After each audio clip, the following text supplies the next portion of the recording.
کبھی آپ نے سوچا، یہ اعتراض ہوتا ہے خاص طور پہ نوجوانوں کے ناقص اور کچے ذہنوں میں، اگر اللہ موجود ہے، قادر مطلق ہے، تو یہ جو مظالم ہو رہے ہیں غزہ میں اور دنیا کے مختلف ملکوں میں، مسلمانوں کے لیے مدد کیوں نہیں پہنچتی؟ یہ سوال تو ہوتا ہے نا۔ میں آپ کا جواب دوں، قرآن عظیم نے اس کا جواب دیا ہے، لیکن سمجھانے کے لیے میں عرض کروں گا، کیا کوئی ملک 2 روز بھی قائم رہ سکتا ہے اگر اس ملک کے ماننے والے اس کے قانون میں 95% مخالفت کر رہے ہوں؟ تو کوئی ملک قائم نہیں رہ سکتا۔ اسلام کے اصولوں کی مخالفت 95% لوگ کر رہے ہیں، اور ظاہر ہے کہ اسلام ایک مکمل نظام زندگی اور نظام حیات ہے۔ جس نظام زندگی سے بغاوت کرنے والے 95% ہوں، انہیں کیا حق ہے کہ اللہ کی مدد ان تک پہنچے؟ اس لیے نہیں پہنچ رہی ہے۔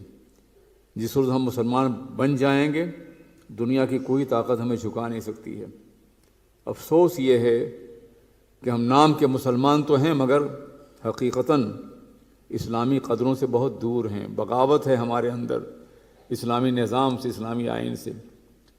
ماہ رمضان کی جلوگری کا بنیادی مقصد یہ ہوتا تھا اور ہوتا ہے کہ ہم سچے اور پکے مسلمان بن جائیں، اور جس روز ہماری اکثریت اللہ کے قانون کی پابند ہوگی، اس روز اللہ کی رحمت ضرور نازل ہوگی۔ فضائے بدر پیدا کر فرشتے تیری نصرت کو اتر آئیں گے گردوں سے قطار اندر قطار۔ اب بھی فرشتے اتریں گے، مگر پہلے ہم اپنے کو مستحق تو بنائیں۔ ایک موٹی سی مثال ہے نماز فرض ہے، رسول پاک کی آنکھوں کی ٹھنڈک ہے، دلوں قرار ہے، مگر مجھے بتائیے کہ کتنے % لوگ نماز پڑھتے ہیں؟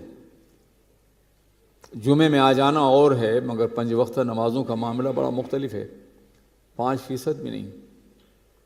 جب ہم اللہ کے قانون کو ٹھکراتے ہیں تو اللہ کی رحمت کے ہم مستحق نہیں ہو سکتے ہیں۔ غزہ میں بہتا ہوا خون، تڑپتی ہوئی لاشیں، بکھرتے ہوئے وجود، کراہتی ہوئی مائیں، بیواؤں کا درد ہماری نگاہوں کے سامنے ہے۔ آئیے ہم خدا سے دعا کریں کہ اللہ، وہ جیسے بھی ہیں، ہم جیسے بھی ہیں تو تیرے بندے، تیری کبریائی کا نعرہ لگانے والے، اللہ اکبر کہنے والے۔ اللہ اپنی کبریائی کا صدقہ ان پہ غضب نازل فرما، جو ظالم ہیں اور ظلم کر رہے ہیں، غضب نازل فرما ان پر۔ اے اللہ، ہم بہت کمزور ہیں، سازشوں کا شکار ہیں، دنیا نے ہمیں اپنا غلام بنا رکھا ہے۔ ہمارے ارباب اقتدار دنیا کی غلامی میں لپٹے ہوئے ہیں، ان کے اندر ہوش نہیں ہے۔ ایک طرف خون بہ رہا ہے اور دوسری طرف ناچ اور رنگ کی محفلیں ہو رہی ہیں۔ ضمیر مر چکے ہیں، احساس فنا ہو چکا ہے۔ وہ قوم زندہ نہیں رہتی جس کا ضمیر مر چکا ہوتا ہے۔ ڈر تو یہ کہ پوری قوم نہ فنا ہو جائے۔ مولا ہمارے ضمیر کو زندہ فرما دے، ہمارے احساس کو توانائی عطا فرما، اور فلسطین اور غزہ کے مسلمانوں پہ رحم فرما۔ 75 سال ہو گئے ہیں ظلم برداشت کرتے ہوئے، اور اب تو ظلم کی انتہا ہو گئی۔